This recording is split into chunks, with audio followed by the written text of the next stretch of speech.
Thank you for listening to the Speaking Out on Sex Abuse podcast with hosts Clara and Jimmy Hinton. If you're new to the podcast, please look us up on your favorite podcast app, subscribe, like, and share so that you never miss an episode. If you'd like to further support us, visit patreon.com/speakingout and check out the different rewards. You'll find exclusive rewards if you sign up as a patron of the podcast. Thank you for your support, and let's get into the show. Welcome to this week's podcast. Thank you to our patrons who make this podcast possible. If you would like to sign up to be a patron, patreon.com/speakingout. You can look at the different tiers, find out what suits you the best, and it's super easy. Click right through, and in a matter of 5 minutes, you can be signed up, and you can leave at any time. We have zero pressure for people to stay. We have patrons that come and go. We just had a longtime patron who kind of disappeared and now is back, and she comes and goes as she pleases, and we like that. There's no pressure and no commitment. No pressure. We thank you, though, so much for keeping this podcast going. Absolutely. All right. So we do appreciate our patrons, and we're excited about our newest benefit for the $25 and up. And so at the $25 and up tier, we're very excited that we started a monthly training for that tier and on up. And we do abuse prevention, and those trainings are excellent. You don't want to miss them. You can go back and watch the replays. They're very good. They are. They're amazing. They truly are. All right. So today's episode, this comes from something that kind of piggybacks on last week's episode. So if you missed it, you might want to go back and listen to it. We were talking about the dramatic increase in female school teachers who are sexual predators. Dramatic increase. And so that kind of got us to talking about, well, what about this increase across the board? Is there an increase in female offenders? Because there's not a whole lot of research done on female offenders, sadly. I think there needs to be. This is a very vast field that needs to be explored. So we were talking about school teachers, the increase in sexual predators who are school teachers, who are female. And there's a dramatic increase in female school teachers who are sexual predators. So we were talking about it, and there's not a lot of research that talks about female pedophiles, and kind of the age-old wisdom and ancient research that's been done on this is that a very small group of pedophile sexual offenders are females. In fact, we've referenced that since starting this podcast. Yeah, quite a lot. We have, and when we think of pedophile or child sex offender, we most often go to a male figure. Very rarely do we talk about the females who are sexually molesting children. And that's kind of been the conventional wisdom, is that the vast majority, the overwhelming majority of sexual predators is male. But now, in light of this that came out last year, I mean, this is recent, and with all the research that we're finding on school teachers and this dramatic uptick in female offenders, I'm starting to wonder.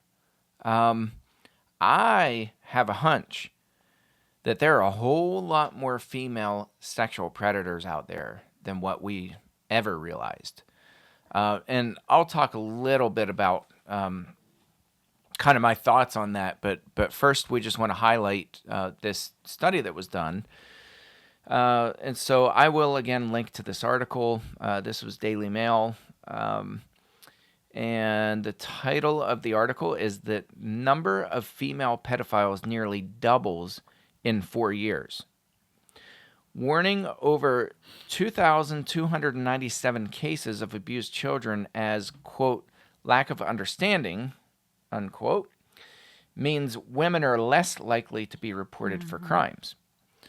Okay, so here are some of the bullet points. There were at least 2,297 reported cases of children being abused by women over a 4-year period from 2015 and 2019, according to police figures. The figure marks an 84% increase in female perpetrated child sexual abuse. Experts warn that there's a lack of understanding surrounding female pedophiles. All right, and that's true. I can tell you that as a researcher, there is virtually nothing written about female offenders, at least anything that's substantial. So not a lot of research is done. So I'll read a little bit from this article because I think this is just really important. The number of female pedophiles has almost doubled in 4 years as experts warn that there's a lack of understanding surrounding abuse. While the majority of convicted pedophiles in the UK are men, there were at least 2,297 reported cases of children being abused by women in England and Wales from 2015 and 2019. So that's only 2 years. I was going to say, that's very recent, too. Very, very recent.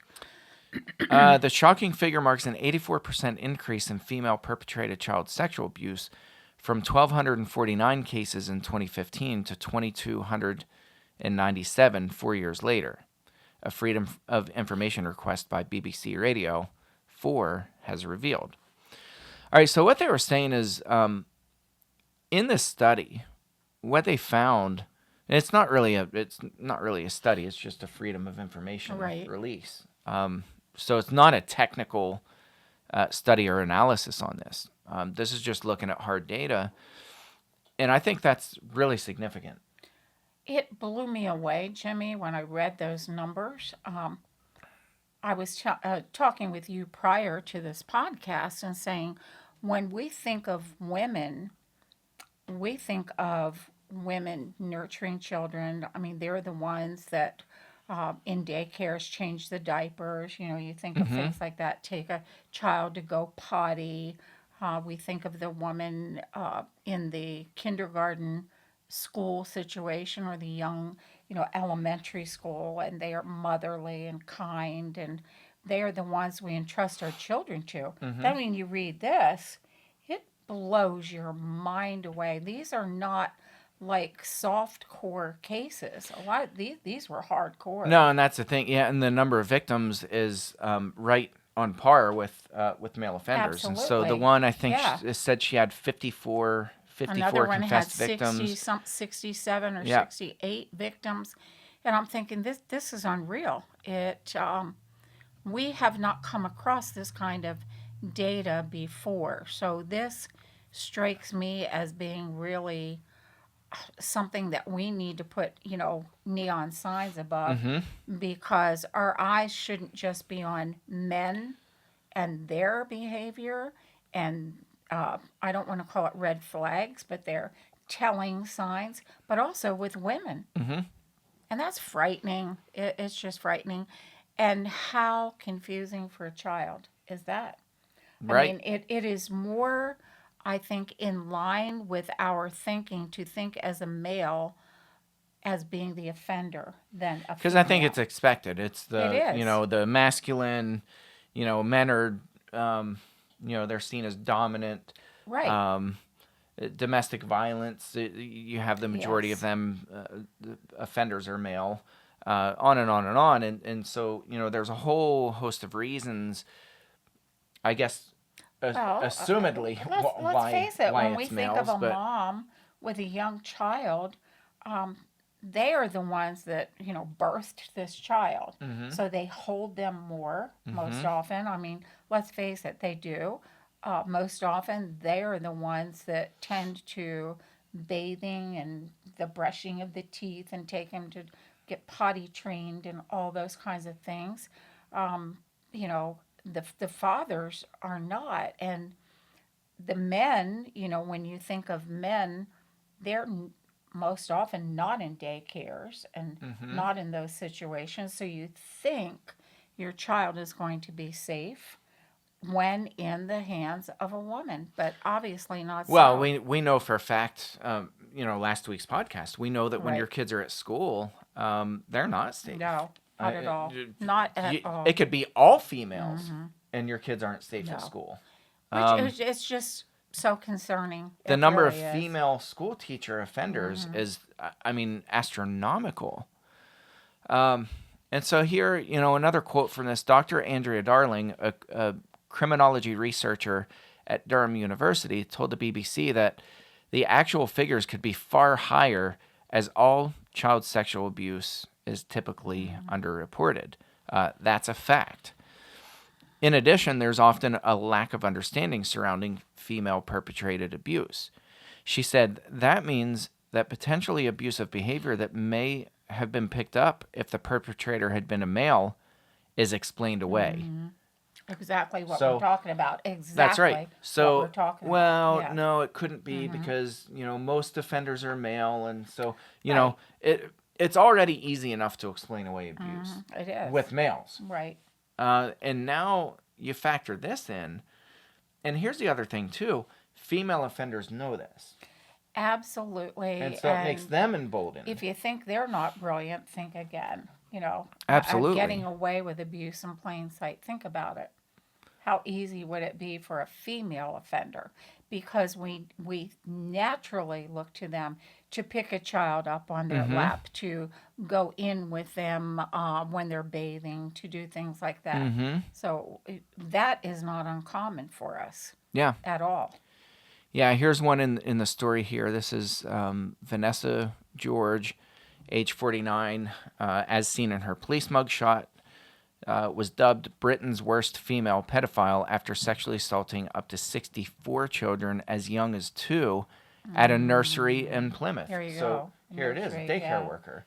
And that's, again, this is a field where when parents drop their kids off, and I can tell you as somebody who no longer has, but we had our kids in daycare, it certainly helped that my wife is the director of the It daycare helps them center. a lot. Yes. Because she was very good at staying on top of safety protocols. I mean, she follows them to the letter of the law, but she also had her eyes on her kids. And I understand, I specialize in abuse in plain sight, so I understand that's not a guarantee. But I'm telling you, like, as far as screening and Right. her intuition being able to pick up on people, it definitely helped. But when I dropped my kids off at a daycare, I was comforted to see that it was all female I know. employees. Yeah. And maybe I shouldn't have been. I'm just sitting here kind of shocked since I read this information. I truly am, because I did not think those figures were that large. I really did not. Well, one of the things that you pointed out too is that I think this plays into abuse or potential abuse being explained away with females, because if you look at the mug shots of the females, a lot of them are really pretty They are women, and very soft. they're put looking, together. They're yes, and right. you don't look at them. Kind looking. And right. again, I think this plays into our, I guess our presuppositions. You should never judge a book by a cover, male or female, but we do. We do all the time. We all do it. We do. And so, in the same way that we say this all the time about male offenders, don't ever assume that because they're wearing a suit and a tie, or they're wearing a doctor's outfit, or they're, wearing a police uniform.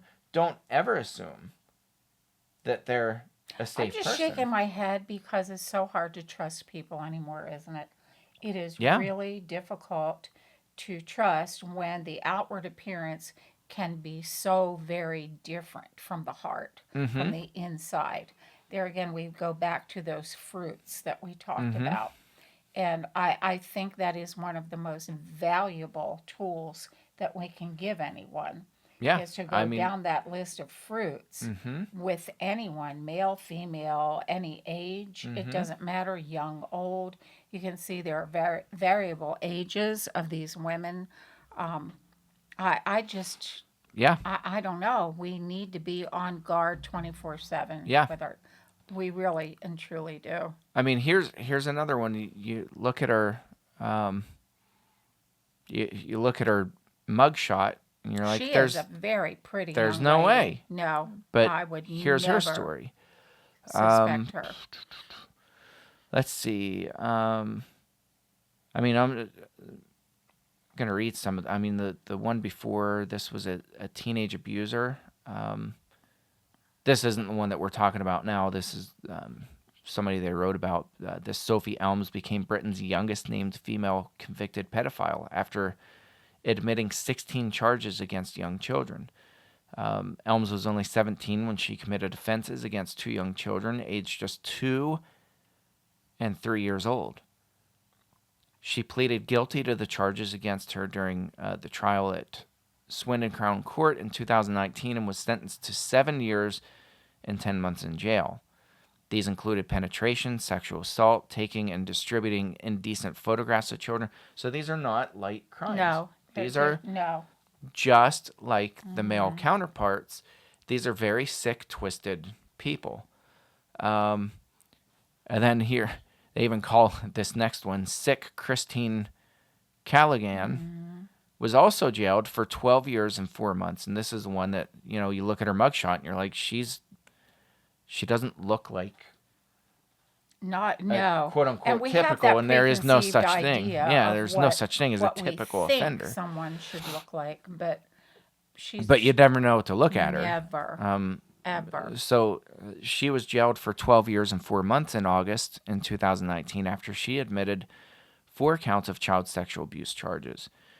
A court heard she was paid £2,285 by another pedophile to live stream footage of herself sexually abusing a young girl over 3 years. This wasn't a one-time thing. This over a period of 3 years, she's How sexually assaulting intentional and it live is. streaming it It's and receiving money for doing it. So again, Right. these are not crimes where people slip up, right. where they fall into temptation, where they get in the heat of the passion. Like, this is not an affair. This is not an adult versus an adult where they get impassioned and right, no. they kind of overstep boundaries and they wind up having an affair together. That's not what this is. This is somebody who's being paid to live stream sexual assault against a very young child for a period of over 3 My years. mind will never comprehend it, ever. I mean, this is not accidental. Never be able to understand that, ever. Yeah, so she was paid to carry out the horrific acts by Dean Petley, age 30, who admitted 11 charges and was jailed for 8 years. Pelty paid little, £750, so he could watch her assault 2 children. All right, so this is sex trafficking. Right. I mean, this is people paying to watch your children be sexually assaulted. And females are the ones, women are the ones doing the assaulting. The one doing it. And, you wonder what happened, or we're back to what you and I said previous to this podcast. Has it always been? It's just it's never been reported. I think that's part of the issue, but I think the other thing too, I mean, we kind of touched on this last week a little bit, but I really think that we have a depravity issue where sexuality is so blurred, lines are so blurred. It's so offensive now to say that there are 2 genders. I mean, people lose their ever-loving minds.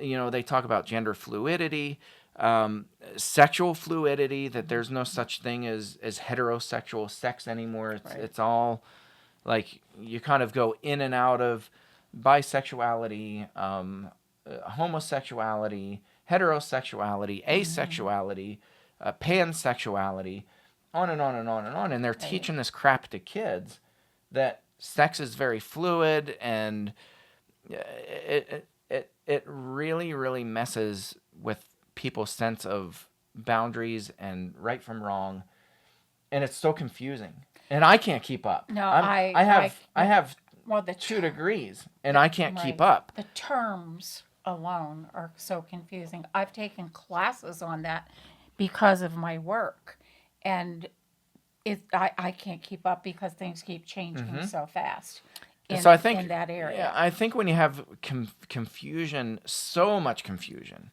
and I'm not saying that I'm not ripping people or discriminating against people, um, you know, but when we're teaching young kids from the very start that everything that you need to know about sexuality is that it's 100% fluid, that it's just that it's all gray. When you teach that to a young child, my question is, and I think it's a fair question, what happens then when they reach the age of puberty? Right. Or And before, now, when they're already beginning to question, because I'm seeing it when I listen to the language and some of the conversations of my grandchildren. They're picking up on this, and they're talking amongst themselves. They're like 10, 11, and 12. They don't know what's going on. They exactly right. really do not. Morality is down the tubes, whatever that is supposed to be anymore. I don't even know if there is, aside from Christianity, let's toss that aside. Just being a moral person, what is that anymore?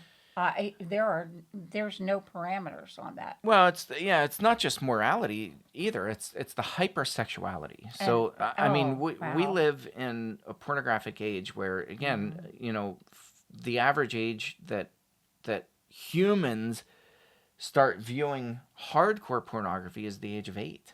I mean, wrap your I mind around just that. And this crap is so violent and so bizarre, and I've watched interviews with former porn stars, now Christians, and right. they talk about what it was like being in the industry and kind of a behind the veil look at that. And they said, they were constantly pushing the envelope, and they're like, at some point, you thought that you had seen it all, and it's all supply and demand. And so the producers are like, people are getting sensitized to this. We need to come up with more graphic, more bizarre stuff. And so this was a few years ago, and I haven't researched this recently, but on Pornhub, which is the biggest, I guess, distributor of pornography in the world.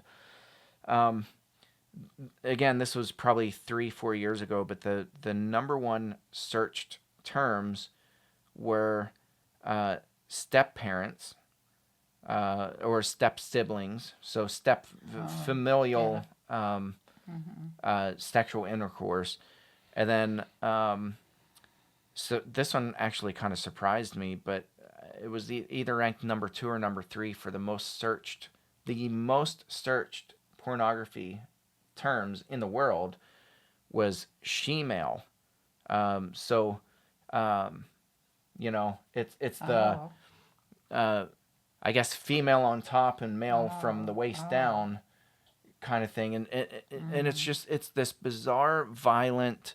I can't even say some of the other terms that were searched because it'll probably get blocked, but it's bizarre, violent stuff that these young kids are consuming for hours and hours and hours I and get hours. so It angry. shouldn't be surprising So that we have female offenders, and angry there's an uptick. at that industry. I really do, for what it has done to society as a whole. They have become rich, so rich, and there's an empire. And I remember years ago saying that pornography is going to be the downfall of this Mm-hmm. world. And I still believe it, that if there was research done, a lot of people will say, well, this is hereditary, or there's something wrong genetically with these pedophiles, these sex offenders. I have yet to read where they have not been involved in some kind of hardcore Mm-hmm. porn. and I don't know why I said poor because I can't even talk. I get so upset. I think when you visually see something that is so distorted and is so out there, at first it must be a shock. And by the way, I've never watched any porn. I don't want to. Yeah, I it's don't want to see that. I just don't want to see it. I really do not. And I'm not trying to be a goody goody. I just don't want to see it because I'm keep afraid. talking. It just reminded me of a book that I Okay. want to plug. Well, I think once we visually get past the shock, that it no longer shocks us and we get curious and then we get somehow hooked on this insanity, and the more it's watched, the more it's viewed, the less the shock is, and the more that it becomes kind of the norm, and it's a stimulant. I've heard people that have been so caught up in pornography. I've heard how they say you just don't realize it becomes such an addiction then, and you're no longer, you need more and more and more and more, as you would with drugs or with alcohol as a drug, whatever. And we have a society that is being raised on this, fed on this stuff. I remember this. Yeah, so Yeah, this I was remember this was a yeah. really really good book, and Right. I got this years ago. I'm gonna see what year it was. So this was 2005. So amazingly, this was really before the internet became so stinking popular, and before every human being had a phone in their Right. hand and access to unlimited data Oh and all yeah. the stuff I that mean, when you it's think just about it now, I mean, it's instantly, it's unhinged. it's But right. this was back then, 2005, and I can't imagine what it's like now. But the title of her book, Pornified: How Pornography is Transforming Our Lives, Our Relationships, and Our Families. This is by Pamela Paul, and she's I think she's a journalist, and I forget what her interest was and why she started studying this, and she talks about it in the book. She was like, this is not a book that I would typically write, but there was some connection, and she just started seeing these trends, and so she started interviewing people Sure. and did this like massive research for the book. And I'm telling you, it is an eye-opener. It's absolutely, I think, a Well, phenomenal eye-opener to show what pornography does to the brain. right, And right. she interviewed quite a few people who had zero inclination or attraction towards young children, who, after viewing and consuming and becoming it. addicted to pornography, all this I mean, that's the thing. Like, they try to make these actresses look younger and younger and younger and younger. When something sadistic or evil is normalized, when we see it enough, it becomes normalized. It in our reprograms minds. your brain. It really and truly And so does. these people are saying that they now, and they were kind of angry about it, and they said, we now look at little children In a different way. in a very different way. Clear, and different way. And and it's we're- so sad.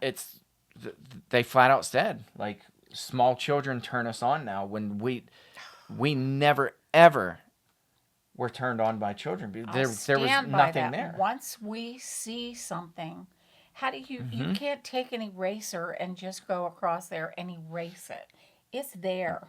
It is there. It's when you view it bad constantly, stuff, guys. there are permanent changes that come about.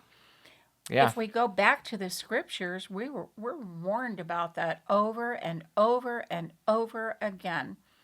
We are what we put into us. Whatever we feed into us, we become. Yeah. I think we're seeing a society of that right now. Yeah, I And think we're going to it's continue to heartbreaking. see this problem unfold. And so, again, we don't want to just dump this on you and be like, oh, it's hopeless. Lock your kids up in the house and never let them go out. No, that's not the answer. The point is to become aware and to realize, don't be assuming. Don't assume that the majority of offenders are males, and therefore, when your kids are dropped off at a daycare with all females, that they're safe. Or when you drop them off at school where the majority of teachers are female, that they're safe.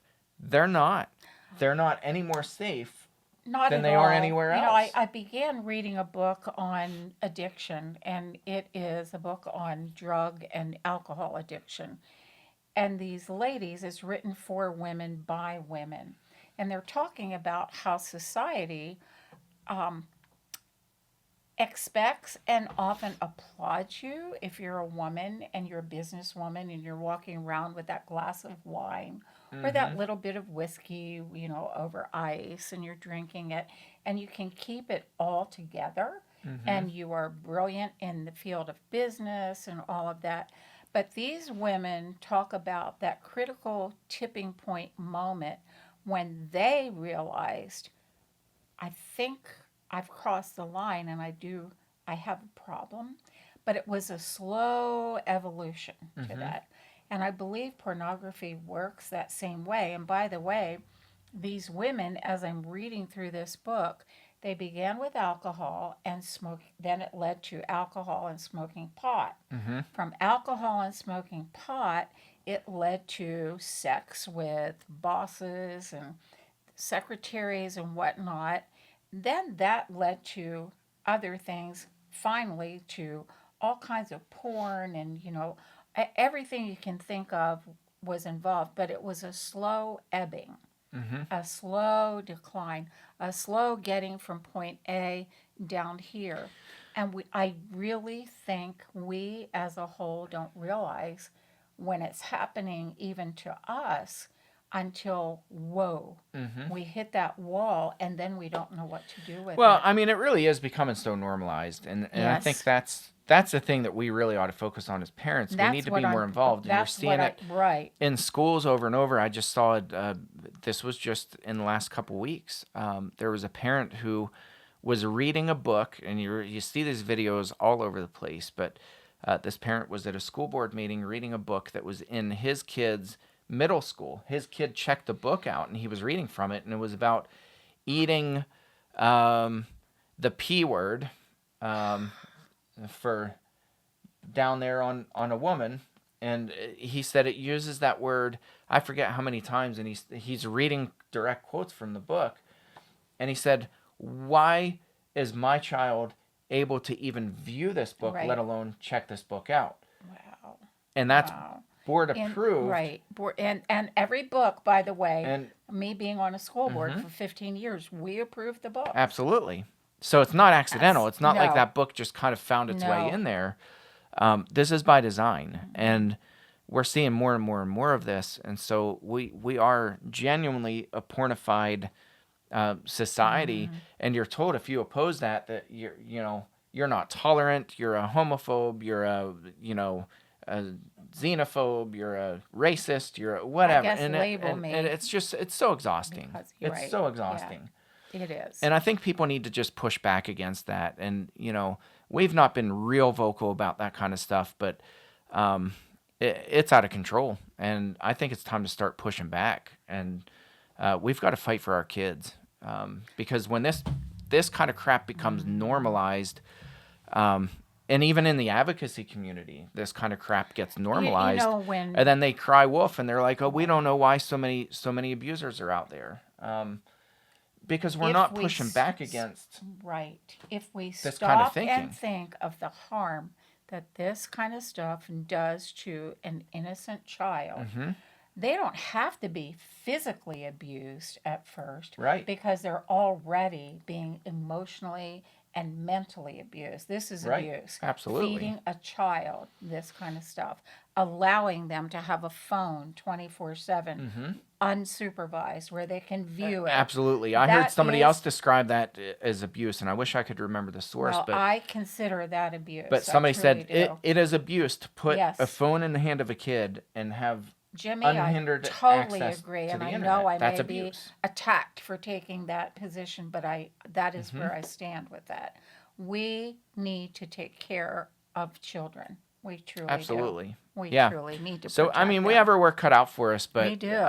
that needs to be on our radar, that there are an exponentially, there is an exponential increase in female offenders for whatever reason. And again, it may be more reporting. I think they've always been out there, but I do think that the more sexualized we become as a society, you're going to find things like the Greeks when they practiced pederasty, where there was a male disciple, a young kid, who part of the initiation, and this was in the first century. We studied this in graduate school and seminary. I'm not It was familiar so with that normal term, by the way. in Greek culture for a male, a young male, to find a male teacher who was in his 30s or 40s, and part of the initiation was full on penetration Wow. by the teacher to the minor student, Wow. this young kid, this young boy. It was so normalized in Greek culture that it's everywhere. And like I said, it was a big part of our seminary. We read book after book after book that was written in the first century where the Greeks described it in great detail. It was just a normal part of their culture. We need a coming back. We really And, do. so- we need a going back to. I think we're getting there Yeah. as a society. I think there is a I think we're going back trend. to the ancient Greeks, where this kind of crap is normalized, and it's a confusing message when we stand opposed to sexual abuse, but we don't at the Right. same time. And oh, I appreciate you for saying that. That's where we're at. I appreciate you for saying that, We stand against abuse, but we don't. but we don't. That is the golden nugget of the day. It's a confusing message, and I think we need Yes. to be a little bit more We need to clear. clean it up. We really do. Yeah. For So our children, we do. be aware. Be a protector. Know what's in your kids' libraries. Be involved in the life of your kid. Don't give them unlimited access to their phones. Know who they're talking to. Do phone checks, but don't be afraid to do that. Just I think pull the those phone, two words: do checks. be involved. Be involved in the lives of our children. And never be assuming. Don't assume that just because there are women teachers or daycare workers or whatever that there's All not is abuse good, happening. right. Yeah. So anyway, thank you guys for tuning in to this episode, and we will catch you next round. Thanks.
Thanks again for listening to today's episode. A special thank you to our patrons who make this podcast possible.